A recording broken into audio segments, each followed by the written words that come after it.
মোহনপুর মহকুমার হেজামারা ব্লকের জঙ্গর বাড়িতে উপজাতি নাবালিকা শ্লীলতাহানির ঘটনা ঘটে গত ৭ জুন। অভিযোগ রয়েছে সুরজিৎ দেববর্মা নামে স্থানীয় এলাকার এক যুবকের বিরুদ্ধে।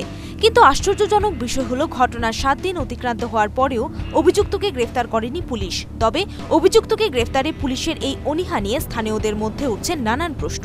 উপজাতি ছাত্র ইউনিয়নের হেজামারা অঞ্চল কমিটির নেতৃত্বরা জানান, এই বিষয়টি নিয়ে থানার দ্বারস্থ হয়েছেন তারা। কিন্তু এরপরেও পুলিশ অভিযুক্তকে গ্রেফতার করছে না কেন, তা নিয়ে প্রশ্ন তুলেন ছাত্রনেতারা।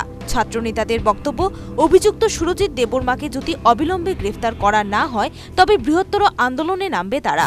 আমরা থানাতে গেছি, থানাতে যাওয়ার পর আমরা কয়েছেরা ডেপুটেশনও দিছি, এরপরে থানা লিখিত কাগজ রাখতে বাধ্য।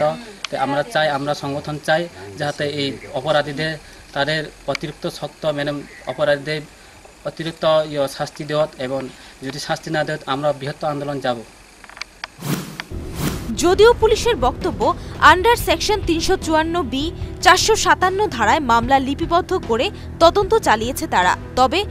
তবে কবে নাগাদ অভিযুক্তকে গ্রেফতার করা হবে কিংবা আদৌ হবে কিনা বহু প্রশ্ন উঠছে জনমনে। কেননা বিগত দিনেও এই ধরনের মামলা ফাইল যেভাবে চাপা পড়ে গেছে তা দেখে এই ধরনের প্রশ্ন ওঠা কিন্তু অস্বাভাবিকের কিছুই নয়। Bureau report, news vanguard.